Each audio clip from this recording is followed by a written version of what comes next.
আসসালামু আলাইকুম।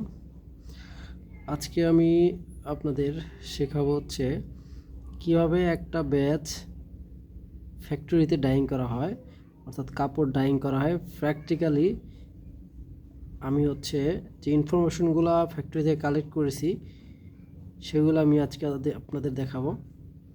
তো প্রথমেই আমি আপনাদের যে জিনিসটা শেয়ার করতে চাই, এখানে দেখেন যে ফ্যাক্টরি থেকে ইনফরমেশনটা কালেক্ট করা হয়েছে সেই ফ্যাক্টরিতে ব্রাজুলি ব্র্যান্ডের মেশিন ইউজ করা হয়, যেখানে 1:6 ডাইং করা হয়, অর্থাৎ 1 কেজি কাপড়ে 6 লিটার পানি ব্যবহার করা হয়। এবং যে ইনফরমেশনটা হচ্ছে যে ব্যাচটা এখানে ডাইং করছে, দেখেন বায়ার হচ্ছে টম টেইলর এবং ব্যাচ নাম্বার দেওয়া আছে 93699546। অর্ডার নাম্বার দেওয়া আছে, কালার এখানে কালার কোড দেওয়া আছে, সরাসরি কালার দেওয়া নাই, কালার কোড দেওয়া আছে। এটা হচ্ছে একটা ডার্ক কালার, একটা ব্ল্যাক হতে পারে। আর ফেব্রিক টাইপ হচ্ছে সিঙ্গেল জার্সি প্লাস, এটার সাথে রিব আছে, অনন রিব। ফেব্রিক ওয়েট আছে 223.6 কেজি। এখানে লোড টাইমটা দেখেন কখন উঠছে হলো 7:30 AM, আনলোড হয়েছে 3:20 PM। তার মানে আমাদের টাইম কত লাগছে এবং টোটাল ওয়াটার, অর্থাৎ টোটাল কমপ্লিট হতে ডাইং শুরু থেকে শেষ পর্যন্ত প্রতি কেজি ফেব্রিকের জন্য পানি ইউজ করা হয়েছে 45 লিটার। এখন কিভাবে শুরু করছে সেটা আমরা দেখব। প্রথমত দেখেন মেশিনে ফিল মানে পানি নিছে এবং কেমিক্যাল দিছে, সেখানে কত 7:30 থেকে 7:35, 5 মিনিট সময় নিছে। অর্থাৎ এখানে কিন্তু লোড টাইম দেওয়া আছে 7:30, লোড টাইম এই যে, অর্থাৎ 7:30 থেকে 7:35 পর্যন্ত 5 মিনিট নিছে কেমিক্যাল, যেখানে ডিটারজেন্ট, তারপর আপনার অ্যান্টি ফোমিং এজেন্ট, আরও যে অ্যাডিটিভস কেমিক্যাল থাকে সেগুলো নিছে। এরপরে ফেব্রিক লোডিং, ফেব্রিকটা প্রথমে কেমিক্যাল দেওয়ার পরে, পানি এবং কেমিক্যাল দেওয়ার পরে ফেব্রিক লোড দেওয়া হয়। 60 ডিগ্রি সেলসিয়াস তাপমাত্রায় লোড করা হয়েছে 7:35 থেকে 7:45, অর্থাৎ ফেব্রিক লোড দিতে 10 মিনিট টাইম লাগছে।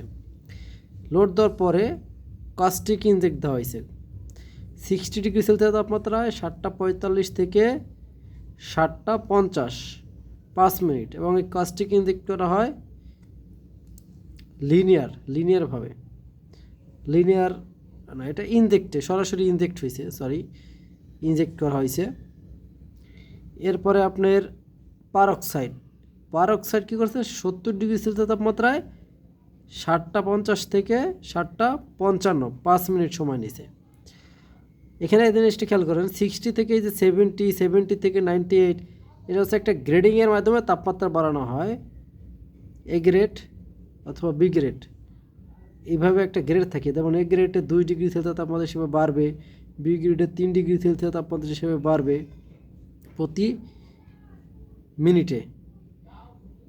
তারপর আপনি দেখেন স্টিম আপ, তারপরে 70 থেকে 90 ডিগ্রি তাপমাত্রা স্টিম আপ করছে। এরপরে 7:55 থেকে 8:05 স্টিম আপ করতে সময় লাগছে কত 10 মিনিট, অর্থাৎ 98-এ করতে সময় লাগছে 10 মিনিট।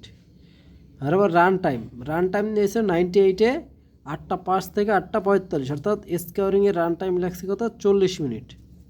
তারপর হচ্ছে কুলিং, রান টাইমের পরে কুলিং করা হয়েছে টেম্পারেচার 98 থেকে 80-তে করা হয়েছে। সেক্ষেত্রে আবার গ্রেডিংয়ের সিস্টেমে ব্যবহার করা হয় এ গ্রেড বা বি গ্রেড। প্রতি মিনিটে 2 ডিগ্রি কমবে নাকি 3 ডিগ্রি। 80 ডিগ্রি সেলসিয়াস তাপমাত্রায় নেওয়া হয়েছে, সময় লাগছে কুলিং করতে 8:45 থেকে 8:55, 10 মিনিট। তারপর drain and fill, D by F বলতে ড্রেন অ্যান্ড ফিল, ডি দ্বারা ড্রেন, এফ দ্বারা ফিল, অর্থাৎ পানিটা ড্রেন করে নামানো হয়েছে, ফেলে দেওয়া হয়েছে এবং পানি আবার পূর্ণ করা হয়েছে, তাকে বলে ড্রেন অ্যান্ড ফিল। সময় লাগছে 8:55 থেকে 9টা, 5 মিনিট। এরপরে নর্মাল হট দেওয়া হয়েছে 80 ডিগ্রি সেলসিয়াস তাপমাত্রায় 9টা থেকে 9:10, 10 মিনিট সময় লাগছে। নর্মাল হট, কোনো কেমিক্যাল ব্যবহার করা হয় না। এবার রিন্স ওয়াশ, সময় লাগছে 9টা 10 থেকে 9টা 25, 15 মিনিট। এখানে রিন্স ওয়াশটা হচ্ছে কি, একদিকে গরম মানে গরম পানিটা বের হয়ে যাবে, অর্থাৎ মেশিনের ভিতরের গরম পানিটা বের হয়ে যাবে এবং সাথে সাথে ঠান্ডা পানি একই সাথে ঢুকবে, এটাকে বলা হয় রিন্স ওয়াশ। এরপর আবার কি ড্রেন করা হয়েছে, ড্রেন করার পরে আবার ফিল করা হয়েছে, সময় নিছে 9টা 25 থেকে 9টা 30, 5 মিনিট। তারপরে অ্যাসিটিক অ্যাসিড অর্থাৎ পিএইচটাকে কমানোর জন্য অ্যাসিটিক অ্যাসিড ব্যবহার করা হয়েছে 55 ডিগ্রি সেলসিয়াস তাপমাত্রায় 9টা 30 থেকে 9টা 35, 5 মিনিট। এনজাইম ব্যবহার করা হয়েছে, এনজাইমটাকে ব্যবহার করা হেয়ারি ফেব্রিকের হেয়ারি ফাইবারগুলো দূর করার জন্য। 55 ডিগ্রি সেলসিয়াস তাপমাত্রায় 9টা 30 থেকে 10টা 25 পর্যন্ত, অর্থাৎ এনজাইম করতে সময় লাগছে 50 মিনিট। এরপরে ড্রেন অ্যান্ড ফিল, আবার ড্রেন করার পরে পানি দিয়ে আবার পূর্ণ করছে, সময় লাগছে 5 মিনিট।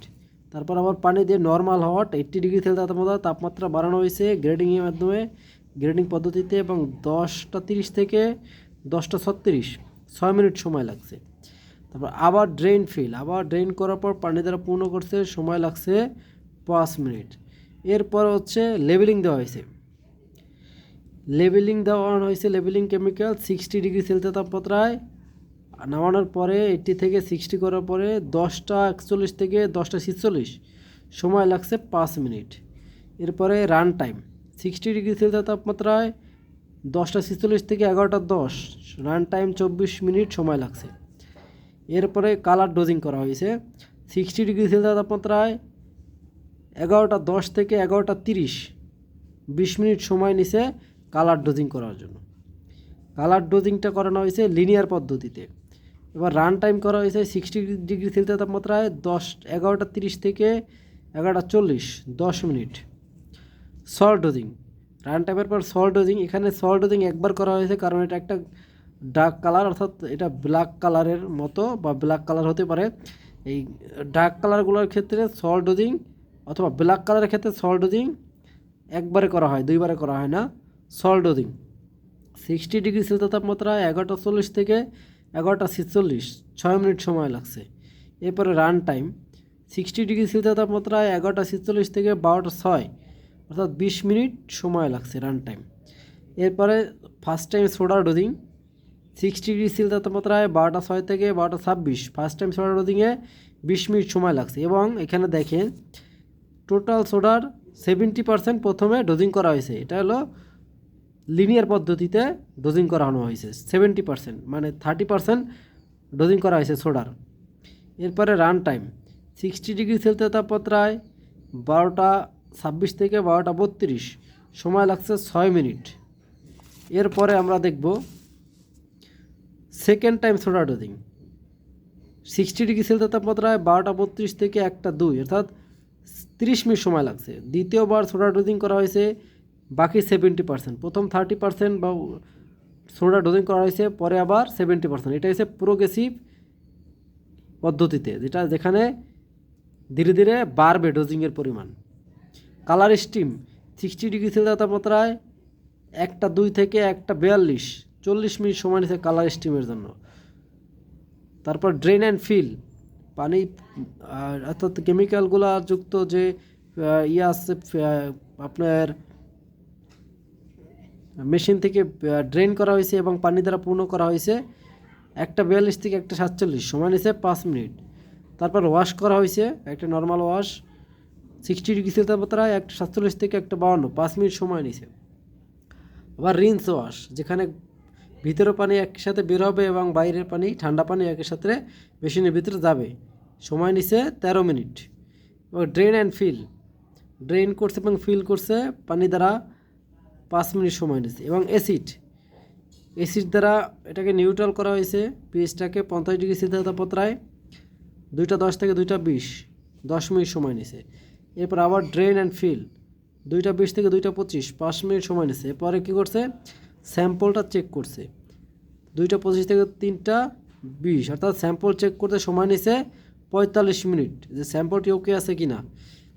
এরপরে আনলোড করা হয়েছে 3টা 20 PM, অর্থাৎ আমার প্রসেস কমপ্লিট। তো একটা ফ্যাক্টরিতে আমি বাস্তবিকভাবে আমি হচ্ছে প্র্যাকটিক্যালি অ্যানালাইসিস করে এই প্রসেসটা নিয়ে আসছি আপনাদের জন্য, আপনাদের বোঝানোর জন্য যে কিভাবে কিভাবে তারা প্রসেস কমপ্লিট করে। তো ধন্যবাদ, ভালো থাকবেন।